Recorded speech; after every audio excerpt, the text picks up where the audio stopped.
যাওয়ার পরে এখন আমরা প্রায় 50 জনের উপরে আছি পুরা ত্রিপুরাতে।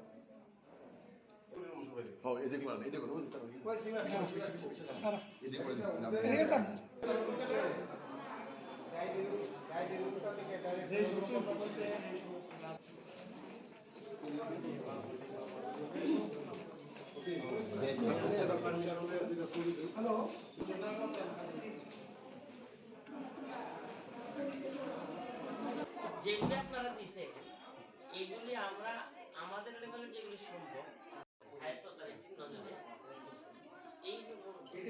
রেগুলেশনের জন্য এটা একটা চিঠি মঞ্জুর করছে, আজকে ডাকাইছে আমরা।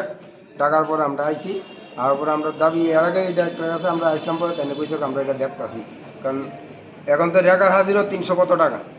তা আমরা এই হিসাবে আমরা কইছি মিনিমাম আমরা এই 15 থেকে 20,000 টাকা চালু করতো, এবং ডিআর যেটা চালু আসলো এটা আবার চালু করতো, বন্ধ আছে চালু করতো। এবং আমরা পরিবার লিয়ে এখন চলতে খুবই কষ্ট হইতেছে। প্রত্যেকেই আমরা দাবি মানে দেনা বানা করে আসে বাড়ি ঘর মানে জায়গাটা বেচছি, আমরা সংসার চালাইতেছি। আপনারা কারা এবং কোন দপ্তরের ডাইরেক্টরের কাছে এসেছেন? Sericulture director. আপনারা কোন কর্মী? আমরা এলাম টুরিস্ট এবং রিলিং কর্মী। কি অসুবিধার সম্মুখীন হইতে যাচ্ছে, কি কারণে? ওই তো আমরা তো বর্তমান যুগে যে জিনিসপত্রের দাম অনুসারে তো মানে আমরা পাইতেছি 230 টাকা। এই টাকা দিয়ে তো আমরা মানে টিফিন করেছি, কেউ আইতাছি গাড়ি ভাড়া দিয়ে আসে, গাড়ি ভাড়া দিয়া আসে। ওই যেমন কেউর বাড়ি আছে কাঞ্চনমালা, কেউর বাড়ি আছে আপনার শেখেরকুট, আগরতলা, বাইরে তো আছেই, উদয়পুর শান্তিবাজারের লোক আছে এখানে। তারাও মানে খুবই কষ্ট হইতেছে। আমরা গাড়ি ভাড়া দিব না, আমরা কি পেট চালামো না পোলা মায়ের পড়ামো নাকি ওষুধপত্র খরচ চালামো, যার জন্য আমরা এখন মরণাপন্ন হয়ে আসে। আমরা ডাইরেক্টরের কাছে আইসি, আবার তাই টাকাইছে পরে। আজকে কি কইল ডাইরেক্টর? কি কইছে ডাইরেক্টর? তো এখন আমরা কিছু লোক ভিতরে গেছে, ডাইরেক্টরের আলোচনা চলছে। লাস্টে এখন কি হয় ডাইলে আমরা বলতে পারবো। আপনারা কতজন কর্মী আছেন টোটাল? এখন বর্তমানে প্রায় 55 জনের মতো আছে। পুরো আগরতলা না, আগরতলা বলতে মানে ত্রিপুরা লিয়ে শান্তিবাজার, উদয়পুর, আগরতলা মিলে, আগরতলা বাজারঘাট।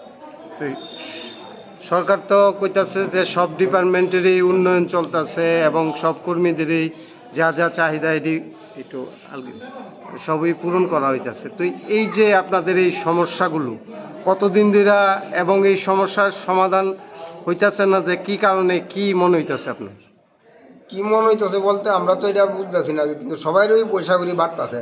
এখন তো আগে তো আমরা এখানে একটা পিস রেট ওয়ার্কার হিসেবে একটা গ্রুপ আসলো, তারও বাড়ছে। আগে তার সঙ্গে আমরা 100-150 টাকা ডিফারেন্স ছিল, তারা এখন আমরা 18,000 কত টাকা জানিয়েছে। কিন্তু আমরা কিন্তু আপনার ওই 7,000 টাকা এবং কাটটা কিন্তু আমরা 5,000, 5,500 এরকম পাইতেছি। কিন্তু তাদের লোকের 150-200 টাকার ডিফারেন্স ছিল। আপনাদের কাজটা মূলত কি? কাজটা হইলে আপনার গুটি যেন তৈরি হয়, রেশম গুটি, যে আপনার বয়েল করে সেটা সুতা তৈরি করা একটা গ্রুপ, আর একটা গ্রুপে এই সুতাটার থেকে ডাবল টুইস্ট কইরা আপনার মেলিয়ে পাঠাই, কাপড় পারলেও আমরা এখানে মেল আছে, ওই মেলেতে আমরা পাঠাই। এবং রেশম সুতার যেন সিল্ক শাড়িটা তৈরি হয়। আমরা শাড়ির তো ভালো চাহিদা রয়েছে, তাহলে আপনারা কেন পাচ্ছেন না পারিশ্রমিক? না, এটি তো আমরা দাবি সবখানি। আমরা ত্রিপুরা সিল্ক ভারতবর্ষের মধ্যে 1 নম্বরে আছে, কিন্তু আমরা কিন্তু ওইটা পাইতাছি না। এবং আমরা কয়েকজন বেঙ্গালুরুতে ট্রেনিংও দিয়েছি, এবং বর্তমানে মানে আমি একজন আছি টুরিস্টার হিসাবে, মাস্টার হিসাবে আমি উদয়পুর শান্তিবাজার ট্রেনিং করাইছি। কিন্তু আমি কিন্তু এটা মাস্টার হিসেবে আমার কইছিল আমার একটা পরে এসে একটা করবো, কিন্তু কিচ্ছু করছে না আজ পর্যন্ত। বর্তমানে আমার মানে খুবই কষ্ট হয়। রামনগর থেকে আমি বাইসে গেলে আজকে প্রায় 37 বছর ধরে আইতাছি 4 জন পরিবার নিয়ে।